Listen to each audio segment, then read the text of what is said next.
I'm Donna Thatcher from the Farmington Museum's Riverside Nature Center, and this is a little introduction to the birds of Farmington. If you're starting to watch birds here, what we call birding, you just need a couple of things. Please, if you can, get some binoculars. And this is the pair I use all the time. You don't need to get expensive binoculars. Get binoculars that are inexpensive enough that you feel comfortable carrying them and using them everywhere, that you don't feel you have to keep them in a case or worry about them.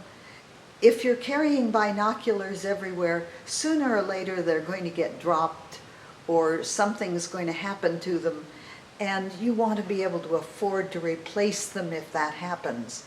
But they're only useful if you always have them with you. So get some binoculars. A couple of things to look for in buying binoculars is they all adjust for whether or not you're wearing glasses. And when you look for them, get some that adjust easily for you if you wear glasses or if you don't. And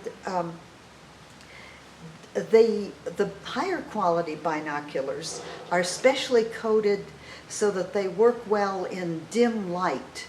We don't need those here for most of our birding. We're usually in bright light, and so you don't need to pay for extra coatings, which would be much more useful if we were birding in rainforest or something like that. But around here, they work fine without all the extra coatings. One thing you do want to test with binoculars is whether they'll focus on things that are close up. Because a lot of our birding, if we're watching feeders or hummingbirds just outside our windows, a lot of our birding is done where things are quite close. So you want binoculars that will focus clearly on things that are only 10 or 12 feet away. And binoculars that are meant for looking at distant sporting events, horse races, things like that, sometimes don't focus close enough for birders. But otherwise, just find what you have and get something you feel comfortable using all the time. The other thing we all need is a bird book. And if you've never birded before, you might find the Small Birds of New Mexico guide a good start. It has birds listed by color, so the predominant color will enable you to look them up. And an interesting feature is that it has the male and female birds featured on separate pages. They refer to each other because sometimes the first bird you see is a female, and in many bird guides the male is pictured very well, but the female is not easily seen, and if that's what you're seeing, this guide will help you. The one thing about this is, in order to make it very small and inexpensive and portable, they left a lot of birds out. We have over 600 kinds of birds here in New Mexico, and this one doesn't have all of them. It doesn't have even quite all of the ones I'm going to show in the slides you're going to see. So unless you're a very beginner, that may not be your best bet. What you want is a Western U.S. bird book, and this one by Sibley is the one a lot of us have decided is the best and easiest to use. And with a little practice, you'll learn to use it to find birds. So that will help. Of course, you can also look birds up online, and that may help you with identifying some of them. Again, the females aren't always well presented, but try that. Now, since I've given you a little quick introduction, let's just start off and learn about birds of Farmington. Birds of Farmington. Let's start with a picture of our habitat, the wetlands, because habitat is the most critical thing to the survival of birds. Formerly, hunting decimated many species, causing the extinction of some. Plumed birds were shot by the thousands for feathers, which were used on hats. White birds, in particular, were used for trimming hats, and in order to get perfect specimens, many birds were killed and discarded. Now for some of our common birds here in Farmington. Nearly everyone has seen the house finch. This is a male, which will come to a feeder or nest in evergreen trees in your yard. The female house finch is brown streaked. House finches, a western bird, were introduced in the East as cage birds during the 1940s, and unlike most relocated species, have thrived almost nationwide. With this pair of house finches are two juncos on either side, which are common in winter but spend summers higher in the mountains. Juncos vary greatly in color and pattern. They mostly prefer to feed on the ground, but they always have white outer tail feathers and various shades of gray and black. These juncos are demonstrating courtship behavior, one feeding the other while both making baby bird-like sounds. These are one of our most common sparrows, the white-crowned. Younger ones have buff and brown stripes, and older ones black and white. The birds scratch in leaf litter for seeds, and they are only here in the winter. The back of the head has a cross, looks like a European bike helmet. They eat wild sunflowers and thistle seed. This is a lesser goldfinch, a tiny bird, and they like wild sunflowers too. This is the black-capped chickadee. It calls its name, and you can hear it say chickadee. Our other kind of chickadee, more common in winter, is the mountain chickadee. This one is being held for a band. The white-breasted nuthatch you'll recognize because it goes down tree trunks head first. And this tiny brown bird in the middle is a brown creeper which goes up tree trunks. Both of them find insect eggs on the tree bark. The cedar waxwing, which feeds on Russian olives and berries. And their voices are so high that most of them are outside our human hearing range. We can just hear a little bit of their songs. Our common house sparrow used to be called the English sparrow because they were introduced from England. They were brought here deliberately to New York in the 1890s when a Shakespeare Society tried to introduce in New York all the birds mentioned in Shakespeare. Most of them didn't survive, but the house sparrow and these starlings did. These are the starlings in the winter, and here is the summer starling. Notice it's glossy black with a yellow bill. In the winter, they have polka dots and black bills. Our common robin is not a sign of spring here, as it may be in New England. Flocks of them winter here in New Mexico because we have berries and dried fruits on trees. Our real sign of spring here is the turkey vulture. They arrive in March. They winter in Mexico and Central America, and they eat dead things they find. So they come back after those things are no longer frozen. Really, a sign of spring is when birds are nesting. Nearly all land birds, regardless of their adult food, feed insects to their young. Here's a robin fledgling. Fledglings have a period of living on the ground, and their parents keep feeding them. Just leave them alone if you see them. They haven't fallen out of the nest and aren't lost if they already have feathers, even though they can't fly well. Cats are the greatest threat to nesting birds, even if they have a bell. So if you can, please keep your cat indoors, especially when there are young birds in your neighborhood. Woodpeckers feed on insects, mostly those infesting trees. They make little holes in the trees where they hear insects under it. This is the red-shafted flicker. They make nest holes in trees and often make more holes than they need, which are reused by other birds.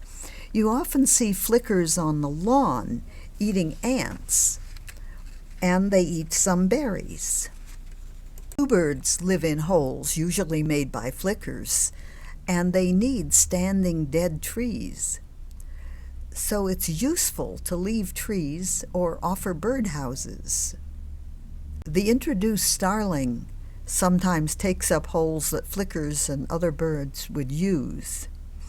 These bluebirds are around a bird bath, and we get a good look at western bluebirds here. Male on the left, females on the right.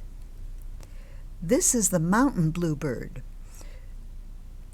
sort of turquoise colored, feeding an insect to its babies in a nest, in a hole in a tree.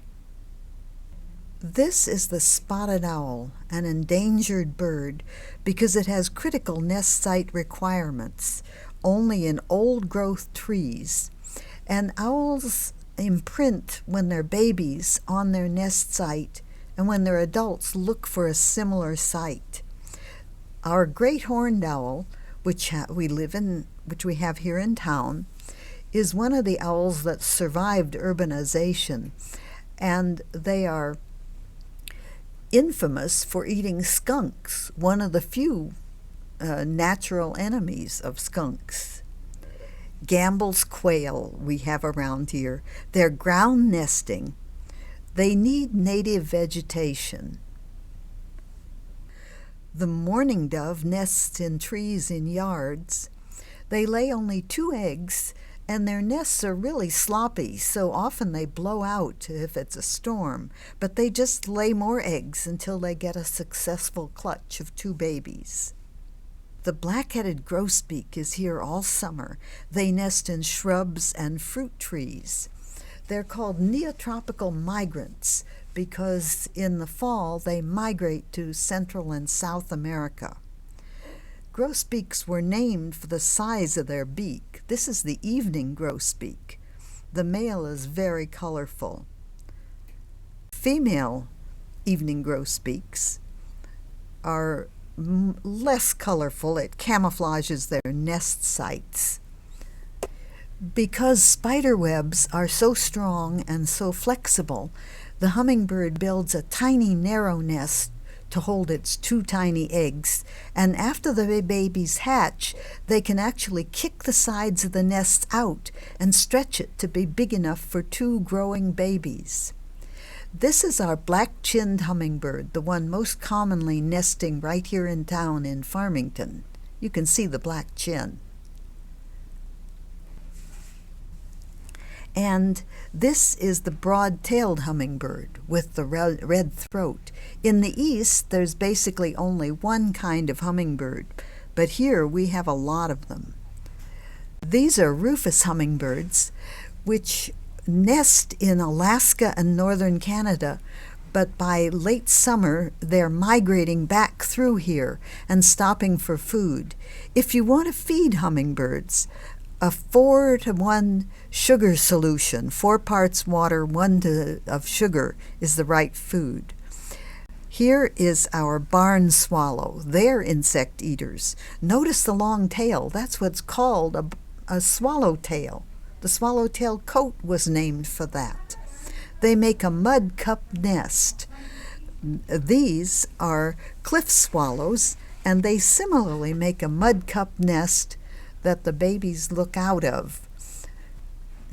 This is one of our insect eaters, the Say's phoebe. They winter in Mexico and a few of them here, but most of them winter further south. Our western kingbird also just comes back for the summer after wintering in South America. The yellow-rumped warbler, sometimes called the Audubon's warbler, is an insect eater that stays here all winter. They eat tiny gnats. The western meadowlark needs big open fields. We'll see them in grasslands, and they eat insects too. This is a kestrel, formerly known as the sparrowhawk because of its size. In Old English, sparrow just meant the smallest of something. They eat grasshoppers. Kestrels aren't any bigger than robins, and grasshoppers are one of their favorite foods. Here is a bigger hawk. Our familiar red-tailed hawk comes in a lot of color variations, from this very light one to some that are much darker. Their tail is always reddish or pinkish, and they feed mainly on small rodents like prairie dogs. This is the Cooper's hawk, our common city hawk. They feed a lot on other birds, and you can recognize their red breasts. The magpie. Magpies are one of our corvids, a group of intelligent birds which include jays and things. And we often have them around town. Here is the raven, another corvid. Notice its large curved bill. That's one way to distinguish it from crows, which are a little smaller and have straighter bills. Crows are apt to be in big flocks, where ravens are only in groups of 2 to 4. They're omnivores, so they eat both plant and animal materials. And a jay. This is our scrub jay. They especially like peanuts if you want to attract them to your feeder. And the pinon jay, which is bluish all over, actually plants pinon trees. There wouldn't be pinon trees if we didn't have pinon jays, and vice versa. Our crested jay is the Steller's jay. They are only in town during the winter, but if you go up to Durango or anywhere that there are tall evergreens year-round, you'll see Steller's jays. The eastern blue jay, however, which is blue and white and has a crest, is very rare in New Mexico. There are only a few of them. They are mostly east of the Rockies. Red-winged blackbirds. Most people recognize them and their sound. They like marshy areas, especially cattails, which is where they nest. But in the winter, they may come to feeders, and in the winter, they don't show the red on their shoulders. They just have a little stripe like this. Female red-winged blackbirds are brown and striped and look like very big, very striped sparrow. The killdeer is another bird that needs wet places, but they will nest on roofs and parking lots and places like that, somewhere within range of water. They're famous because they will pretend to have a broken wing to attract people away from their nests. This is the kingfisher. The belted kingfisher, a male, which has one bluish stripe across the front. The female has both the necklace and a reddish belt. That's what it was named for. These birds fish in ditches and ponds and catch large insects and small fish. Canada geese. We all recognize those. They are mostly here in the winter. Most of them nest way further north in Canada. They eat only plants. Canada geese eat weeds. Mallard ducks are our most common duck, and these are during the spring when the males have their distinctive green heads. In late summer and fall, the males and females have the same brown plumage. Here's a female mallard with her group of young ones, all swimming together following their mother. Another wetland bird is our great blue heron. These birds are usually solitary except when they're nesting. They nest high in big old trees. But we'll see them along ditches and rivers catching fish to eat. Our state bird, the roadrunner.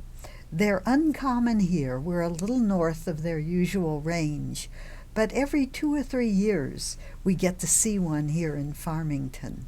Our national bird here, the bald eagle, just in the winter from mid-November to mid-March, when they're fishing in the river, they nest a little farther north. They like to nest in huge old pine trees, But every winter, we get to see them here along our river, and we look forward to their coming. Thank you.